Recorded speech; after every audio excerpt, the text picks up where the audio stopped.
Hoje o Vem de Roda é com um convidado muito especial, ele que é um atleta super renomado no meio do mountain bike, é o nosso atleta referência de diversas marcas aqui da Gravitar. A gente tem a honra de receber aqui no nosso espaço o Hugo Prado Neto.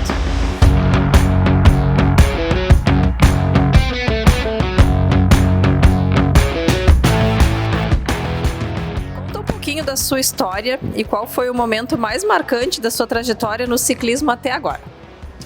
Bom, a minha história continua sendo construída. Já tem mais de 27 anos que eu sou ciclista profissional e treino desde os 17 anos de idade com um treinador. E sou também coach desde o ano de 2001, quando eu me formei na Universidade da Flórida. O momento mais marcante, são tantos momentos, né? Eu já fiz triatlon, já fiz ciclismo de estrada, faço ainda ciclismo de estrada, mountain bike, agora estou ingressando no gravel. Mas o mais marcante talvez seja o Mundial de Mountain Bike, não por causa do título. O título ele é importante para a sociedade de uma forma geral, mas pelo processo de ter chegado até lá. Eu acho que esse foi o grande lance. Eu fiz mais de 7, 8 mundiais masters, 3 de maratona. No terceiro que eu consegui bater o Cal Platt, que é um dos maiores maratonistas de mountain bike da história do esporte, se não for o maior. Então ele era um adversário realmente de peso, isso deu muito laço para minha vitória. Então o Mundial em setembro de 2023 de maratona Master UCI foi o highlight, porque ele coroa todo esse processo dessa persistência de estar sempre treinando, sempre disputando as provas para conseguir um título de relevância. Como eu falei, coroa todo esse processo dessas quase 3 décadas de abdicação e dedicação total ao esporte, à alta performance e à bicicleta. O que exatamente é um medidor de potência e como ele funciona? Além disso, qual a diferença entre treinar com frequência cardíaca e treinar com potência? Então, o medidor de potência é uma das principais ferramentas de mensuração de força, né? De potência. Ela é em watts, então ela é muito mais precisa que a frequência cardíaca, que foi a primeira ferramenta para medir a performance in loco durante o pedal, durante as atividades. O medidor de potência, então, ele mede a potência em watts e a gente consegue ter uma precisão maior, uma dosagem mais coerente da nossa força, uma distribuição melhor, o que implica numa maior eficiência de pedal. Então, o medidor de potência ele é importante tanto para o atleta amador que está começando, quanto para o atleta profissional. Porque para o atleta amador, ele pode até ensinar e ajudar a melhorar a biomecânica, a eficiência de ciclismo, que se chama Cycling Economy, é um termo da fisiologia do exercício, para ele ter uma melhor distribuição de força, render mais, ficar menos cansado, ir mais longe, produzir mais. Então, assim, a frequência cardíaca, ela é uma referência do input que o seu corpo está tendo para fazer o output, que é a potência. Então, a gente esquece da frequência cardíaca agora que existe um medidor de potência? Não. Os dois trabalham em conjunto e junto com a percepção de esforço, que vem do próprio atleta relatando para o coach ou ele mesmo fazendo um diário dessa percepção de esforço em relação à potência. Então a gente conjuga todas essas informações e mais, agora tem as métricas de saúde, igual essa pulseira que eu estou usando, que mede a variabilidade do coração, que é mais ou menos uma medição do sistema nervoso central, que a gente consegue adicionar mais esse dado para cruzar os 4 para finalizar o enorme quebra-cabeça da alta performance. O que faz da Look Cycling uma referência no mundo das bikes de estrada? E como foi usar essa bike em 2024? Então, eu sou muito grato por todas as oportunidades que eu tive de trabalhar com as principais marcas de bicicleta da indústria do mundo. E a Look tem uma história cultural até do ciclismo de estrada. Então, é uma bike premium, principalmente aqui no Brasil. Então, acho que isso vai de encontro com os meus ideais, o que eu prego, a forma como eu trato os atletas da OCE, o trabalho da OCE.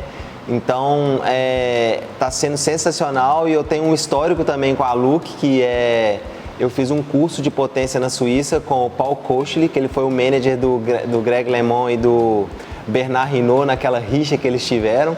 E aquilo ali vem tudo, eles usavam look e tal, aquele uniforme emblemático da look colorido, né? Então, eles inventaram os pedais clip, né? Então, assim, é uma marca de muito respeito. Eu vejo que existe muito respeito até das outras marcas com a Look. Então, assim, é um prazer enorme estar representando e estar usando os produtos de altíssima qualidade aí. Você acredita que uma bicicleta pode realmente impactar o rendimento do ciclista? Olha, quando eu comecei minha carreira, quando eu era criança, meus amigos tinham uma Caloi de alumínio. Eu lembro que eles inventaram uma Caloi de alumínio e era o meu sonho de consumo. Então, minha bicicleta era muito simples. Quando eu comecei no ciclismo, no triatlon, na verdade, eu comprei uma Harley de $600. Rendi bem pra caramba, por quê? Porque nada substitui a vontade do próprio ciclista de evoluir, de fazer força, de dar garra. Mas, à medida que a gente vai progredindo, claro que uma bicicleta faz diferença na performance, gente. Isso é uma coisa inegável. A gente joga com as cartas que a gente tem na mão, gosto de falar isso com os meus atletas, mas se a gente tem uma condição de ter uma bike mais aerodinâmica, mais leve, mais atualizada, ela vai fazer diferença sim. Contando que você é um cara que tem garra, que tem disciplina, que tem frequência nos treinos. Só comprar a bicicleta, pagar o dinheiro, não vai fazer diferença nenhuma. Mas se você tem todos os requisitos como atleta, se alimenta bem e adquire um equipamento melhor, mais leve, mais aerodinâmico, igual eu falei, vai fazer diferença sim. Até porque o nível de todo mundo está subindo, porque todo mundo agora tem acesso às informações, tem acesso à boa nutrição. Então, cada porcentagem de aumento de performance vai fazer diferença sim. Como você equilibra os treinos entre diferentes modalidades? Você sente que uma modalidade ajuda na performance da outra? Eu acho que as modalidades se complementam. Eu sempre incentivo os meus atletas de ciclismo de estrada a fazerem mountain bike, e agora ainda tem o ingrediente gravel, né? Gravel, para quem quiser escolher. Mas cada um se complementa sim. Principalmente aqui na região de Santa Catarina, onde a gente está, eu já percebi com um pedal que gravel é importante por vários fatores. Primeiro, que aqui tem muita estrada boa de chão, que é o gravel clássico. Então, ter uma bike de gravel aqui é, de certa forma, fundamental. A questão da gravel também é que ela dá bastante segurança para o ciclista. Então, ele aumenta a variabilidade de onde ele pode treinar com mais segurança. Hoje a gente saiu tarde esperando a chuva, saímos às 7, 7h30, estava um trânsito caótico na cidade, só que a gente com gravel conseguiu alcançar as estradas de chão. As duas principais modalidades são ciclismo de estrada e mountain bike, principalmente para mim como atleta também. Eu costumo fazer uma, digamos, periodização entre os equipamentos, entre a mountain bike e o ciclismo de estrada. Geralmente na base eu rodo muito com o ciclismo de estrada, porque na base é onde você quer um condicionamento aeróbico melhor, você trabalha a biomecânica e você tem um ambiente mais controlável estando no ciclismo de estrada, no asfalto. Então você consegue fazer treinos contínuos que são importantes na base, treinos longos e constantes, sem ter aquela variabilidade de esforço, de torque, de cadência, de velocidade que existe no mountain bike. Ao mesmo tempo, no mountain bike, se você é um ciclista de estrada, por exemplo, e você faz alguns dias de mountain bike, que eu sugiro para os meus ciclistas estradeiros aí a fazerem na fase de transição, que precede a base, que é uma fase ali novembro, dezembro, início de janeiro, treinos livres, eu sugiro eles andarem a mountain bike para eles ampliarem o leque de variação de range, de marchas ali que eles usam, né? Que geralmente o mountain bike é só uma coroa na frente, e para trabalhar a biomecânica e essa variação de cadência para eles serem obrigados a tentar diluir ao máximo, distribuir melhor a força num ambiente muito variado que é o mountain bike. Sendo uma referência no meio de mountain bike por ser campeão mundial XCM Master, né? O que você pode falar sobre os pneus da Hutchinson de mountain bike? Bom, na verdade eu posso começar falando da importância da neurociência. O que é neurociência? A gente usar o nosso cérebro para a gente fazer construções e desconstruções. O que eu quero dizer com isso? O que isso tem a ver com falar dos pneus que eu uso de mountain bike? Porque muitas vezes a gente está no Brasil ou está em qualquer lugar e lá existem distribuidores existem marcas que estão ali no país e marcas que não estão. A Hudson passou muito tempo aqui no Brasil e voltou agora. Então é uma marca relativamente desconhecida entre os atletas. Mas é uma marca que tem, acho que, mais de 150 anos de existência.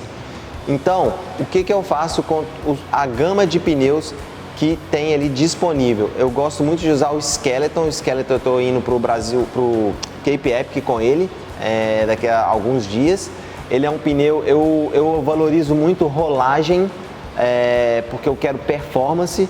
Então o Skeleton ele tem uma rolagem boa, é uma das coisas que eu olho no pneu.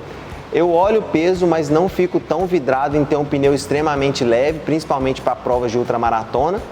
E eu vou usar o Piton Race, que é uma grande novidade aí da marca, que é um pneu que com menos de 600 gramas no Mundial de XCO.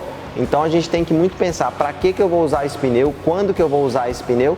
Eu uso o Kraken, por exemplo, que é mais pesado, mais robusto, mais resistente na fase de base, que aí eu consigo, entre aspas, ter uma bike mais pesada para eu ter que fazer um trabalho de força maior. Então eu vou escolhendo ali os modelos de acordo com as minhas necessidades diárias e de treino ou competição. Quais são os seus próximos desafios e objetivos no esporte? Conta para nós. Eu quero morrer jovem o mais tarde possível, quero continuar no esporte por muito tempo, tenho muitos objetivos.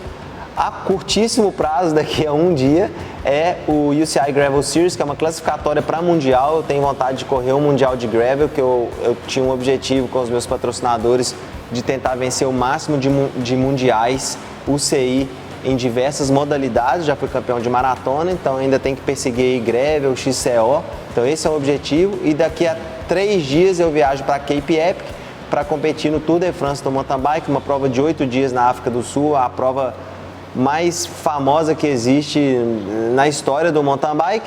E eu vou estar lá concorrendo com os 2 principais maratonistas que o mundo já viu, que é o Christoph Sauser e o Karl Plath, que são 5 vezes campeão dessa prova na elite. Eles são os recordistas do Tour de France do mountain bike, então é um baita objetivo lutar pelo título dessa prova.